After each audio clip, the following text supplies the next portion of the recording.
Welcome back to KC Talks EV. So today's video is going to all be about the Electric Vehicle Festival 2021, which happened at the British Motor Museum in Gaydon. So as you can tell from this pamphlet, there was actually a lot of stuff that actually went on that day, and this video will showcase some of the stuff that I saw, as well as we're going to have two, interviews from Greenways Insurance, which provides EV specific insurance, as well as MG Motor UK, who Matthew is going to talk over the MG5 long range. So without further ado, let's get started.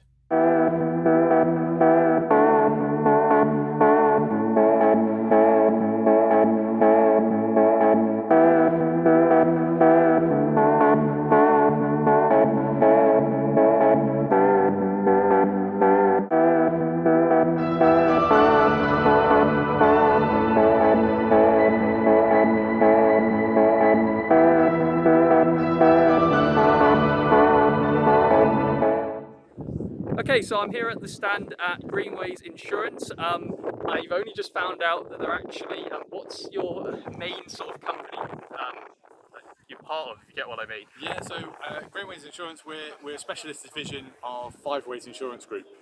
So Five Ways Insurance Group, we're a broker that's been around for 50 years or so, family-run business, but we set up specialist Greenways Insurance about 5 years ago.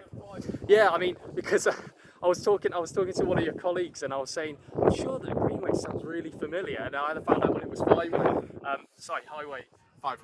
Ways Insurance. I was kind of like, yeah, I've bought, things like business insurance, public liability insurance from them. So, but yeah, I mean, would you like to first of all sort of introduce what, as you say, Greenways is about, but more importantly, I guess, what's the benefit to go into an EV specific insurer for EV owners? Yeah, absolutely. So Greenways, we set up 5 years ago because we realised there was a bit of a gap in the market, particularly around Renault Zoes was one of the main vehicles that was an issue with. And that's because they had a battery lease. So we found insurers would pay out for the car itself, but not the battery. Right, okay, yeah. And unless the battery was owned, which was quite rare back in sort of 2016 for Renault Zoe. So we set up, we worked with insurers to make sure that we covered both the car and the battery.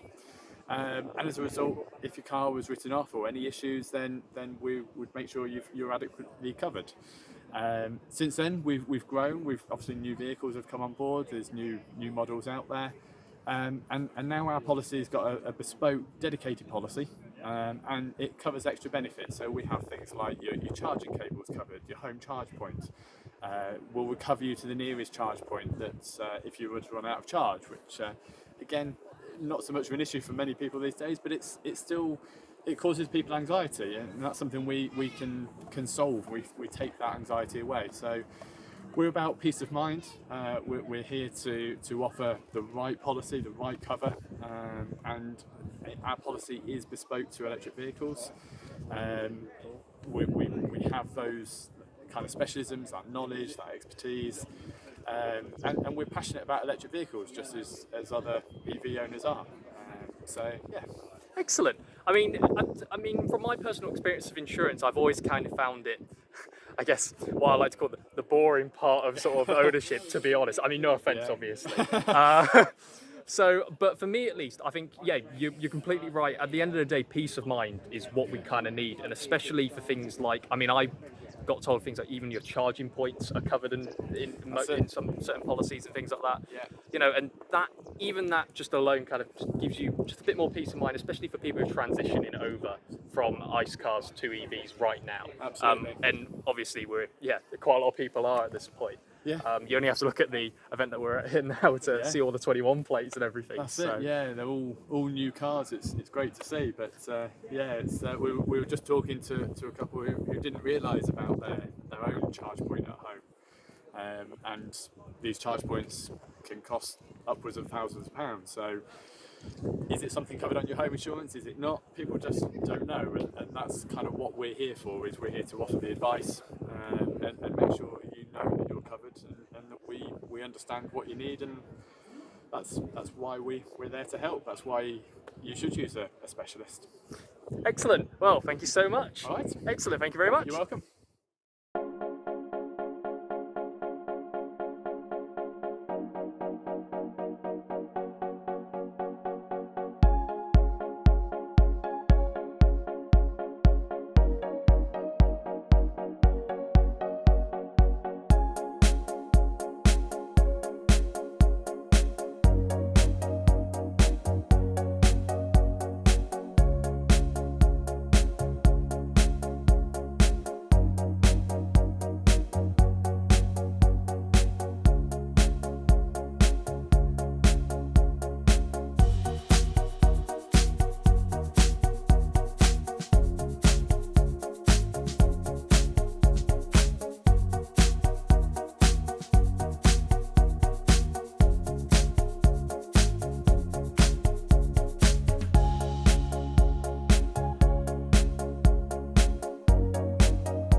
Okay, so I think it would be a bit ridiculous if I didn't come over and to the MG stand here. I'm here with Matthew, who is the... So I'm the product planning manager Right. at MG or MG Motor UK. Ah, excellent. And to be fair, last year, the EV Festival, I don't think MG was here sort of like No, well, officially. in the world of COVID, things were a little bit different last year. Exactly. Yeah. So, and this year, I think we can finally put some faces to the name and also talk a bit more about what we're in right now, which is the MG5 long range. So, Yeah. what are the major differences, basically? Well, the clue is in the name with the long range. So this is, as we sit here on a rainy August day, we Yeah. launched quite recently. So in July, when the weather was still very hot and sunny, at GridServe in Braintree. So this is the long range MG5 EV. So bigger battery. So it's upgraded from 52.5 to 61.1 kilowatt hours. Mm-hmm. And that gives us a range increase of 36 miles. Previous car was 214. This is now a 250-mile range. Excellent. And to be fair, I did do a motorway range test of the MG5. You can have a look at somewhere. I'll put it here. But again, this should have definitely much more range than, for example, the previous iteration. But again, it should have a lot more range than the ZS EV that I currently have as well. That's also due to the fact it's an estate car versus a SUV body style, Exactly. etc. The frontal area of this is much more conducive to the driving. The aerodynamics of ZS aren't quite as good. So I can't wait to have a go in the MG5 long range. So is there anything else? Because to be honest, I remember when I did my review on it, and I did get some comments about the fact that I'm nitpicking on a few things. And the one thing I did mention was the lack of MG Pilot. We've changed that. Has It's it got here. MG Pilot? It has MG It's- Pilot. it's- We've made the change that you wanted. Yeah. That wasn't... I assume it wasn't me that caused it. 'Cause, Just you. No, we listened to every word you said and we made that one change. well, you know what? At this point, I'm not even without reviewing. I'm just going to go, you know what? If you want an MG at this point, just buy the 5. Just do it. Just straight away, go and buy the 5. But is there anything else in particular? Because, I guess, what about the roof bar? There was obviously a lot of talk around the roof bars. Other than that, I mean, it is a game of spot the difference with the long range car. We do have MG Pilot and we do have confirmed numbers on the roof bars. Excellent. So yes, there was a little bit of a hiccup with the rating for the roof bars. What we can say is the 52 kilowatt battery cars do have a roof rail rating of 35 kilograms. We have now, though, on the long range car, the 61 kilowatt battery, the roof rails are rated at 75 kilograms. Excellent. So the world is at one with that. We're in a good place with roof bars on the MG5 EV. Excellent. I mean, I think the one thing I will say, though, is that because I've been working with a few manufacturers recently, is that I would definitely say that MG by far have been definitely the most proactive, but most certainly have been the ones to fix things fairly quickly in the grand scheme of things. And I think a lot of us, the fact is that the car that they initially brought out was so good, it was almost quite easy to nitpick on very simple things. But the fact is that now, I mean, I don't know how long the MG5's, the original one, had been out by then, but we're now getting the fixes in the new vehicle. So so let's say after about a year, we've upgraded it. Yeah. And we listen to people. We try and be as fluid and understanding as we can. We have engineers in the UK.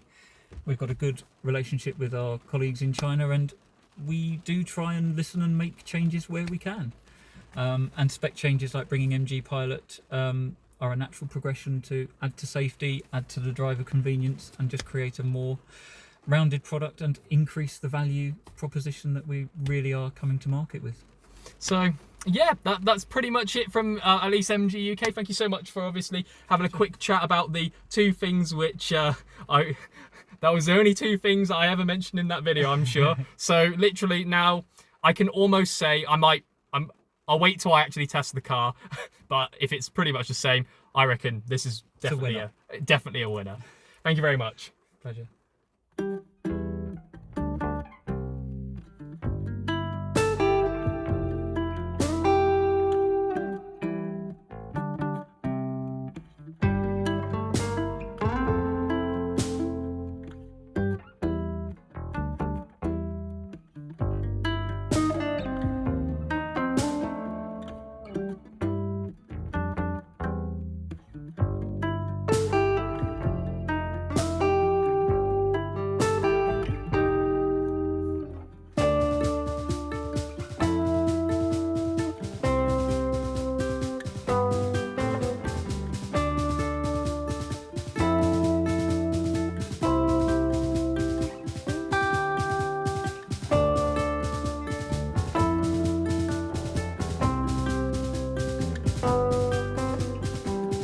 So that's the end of the EV Festival 2021. First of all, I just wanted to say a big thank you to Paul Middlecott, the event organizer. He puts in such a huge amount of effort and organisation into making this yearly event, and without that we wouldn't have anything like the events that we've been having over the last couple of years. Another thank you that I just want to give out is Greenways Insurance for obviously explaining a few bits and pieces about what they do, in particular for EV specific insurance, as well as MG Motor UK, who have turned up to the event for I think it's the first time this year at least, to showcase the MG5 long range. So thank you so much for that. But that's pretty much it. So be sure to like the video if you liked it, dislike it if you don't. Make sure that you do click on that bell icon and subscribe if you haven't already. And that's pretty much it. So thank you for watching and talk to you later.